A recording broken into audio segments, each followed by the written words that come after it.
Hey guys, Thrasher here, and today I want to talk about some quality of life changes that I'd like to see get added into Dragon Ball Legends. Let's talk about it right now.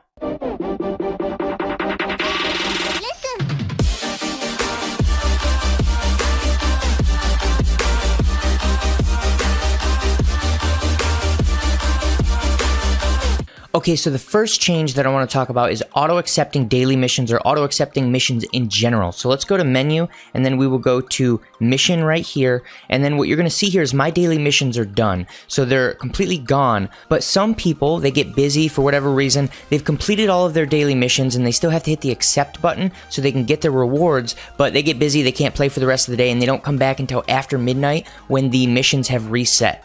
The problem is, if they've already earned these rewards, they should get them, and the reward shouldn't get pushed away if a new mission shows up before they hit the accept button. So there should be an option where if you've completed all these time-sensitive rewards, and a new reward is about to replace that reward, it should auto-accept it before it gets replaced. And some people might say, oh, well, that's their fault for forgetting. Well, another option is, say you're trying to complete your last mission of the day, and it's 11:58, and it's going to reset at midnight, and you completed it at 11:59, but for whatever reason you can't get to this screen fast enough, it should still auto-accept it because you've earned the reward, you should get it. Okay, so let's move on to the next thing that I think is really important that should be added to the game. Now this is the big one. If we go to menu and then we go to characters, we're going to go down to equipment. For a while now, a lot of people have been complaining, myself for sure, that we do not have enough equipment slots. Now what they could do is they could increase the equipment slots to 350, 400, 450, something like that, but then they'd have to increase them again. I did a little math. I went and looked at how many equipment items there are. There are more than 75 in the game, but there are approximately 75 equipment items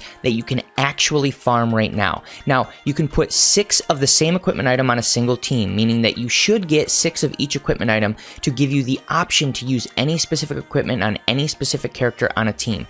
In order to have enough slots to have 75 equipment items and have 6 of each, we would need 450 slots. So we essentially need double the amount that we have right now. Now, rather than them doubling every few months because they're going to add more and more equipment items, I think a better option is that you have reserved equipment slots. So each equipment item gets 6 reserved slots. So this new teapot, or whatever it's called, sacred water or something like that. Yeah, sacred water gets 6 slots. This other item gets 6 slots. After the 6 slots for each equipment item, there are 50 universal slots. So that way, as you're farming an item, you get your 6 base slots that are reserved for that item, and then you get 50 slots that all of your overflow goes into. So you farm through them. You weed through, see which ones you want to keep, which ones you don't. You get rid of the extra that are in your universal, and now you've got your 6 equipment items that you want, and you can continue to farm. This way it's actually scalable on the front end for all the users. It doesn't matter how many equipment items you add, there's always enough space for you to keep farming, but there's also that reserve of only 50 slots, so you can't just farm forever. You do have to actually delete items. And that's just my recommendation for what they could do. There's lots of other solutions. If you guys can think of any specific solutions for equipment, throw them down below. I'd love to hear them. Let's talk about it, and let's move on to the last one that is, I think, an amazing quality of life change. It's going to help me a lot for a piece of content that I want to create for you guys. I haven't been able to yet because there's no easy way for me to do this, but one of the things that I would like to see is the ability to have either sparring or auto battle in friend matches. And the reason that I want that is I want to be able to take single units or teams, and I want to let the AI play against each other, so that way it removes the skill factor of 2 specific players, and we can kind of get a general idea of how 2 characters fight against each other, which one would win, or how 2 teams fight each other and which one is generally better. If you have 2 AIs that are pretty close to similar in skill, which one is going to end up on top? So that brings me to the next part. If you talk about the auto battle, is you also have the ability to do a sparring match. So what you can do there is you have a single player friend battle is sort of what it is. You set up your opponent's team.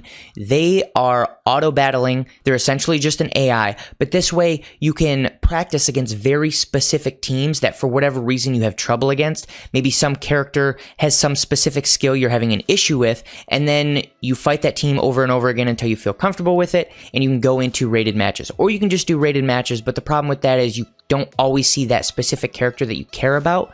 And another thing the sparring match does is it allows you to test out new techniques that you don't want to try in rated matches because you don't know if they're going to work or not, but they could end up being very powerful. I think that's sort of the case in a lot of the current PvP is people see what's already working, so they do that, and they're not really willing to try something brand new that's way outside the box that could be just as valuable. I have seen other teams that maybe they're not as good as the Broly, Gogeta, Super Saiyan Bardock team, but they could be very close, just no one tries them because it's way outside their comfort zone and they don't want to lose a bunch of points trying to figure out how that team works, or generally the damage potential that you're going to see. And casual matches can be sort of useful there, but generally what you see in casual matches is people who have skill levels that are considerably below AI. No offense to those people, they just don't play that much. That's fine, you know, that's their prerogative. They can do what they want, but it doesn't help us as players when we're trying to get better or trying to do different things. So that's the third thing I would like to see.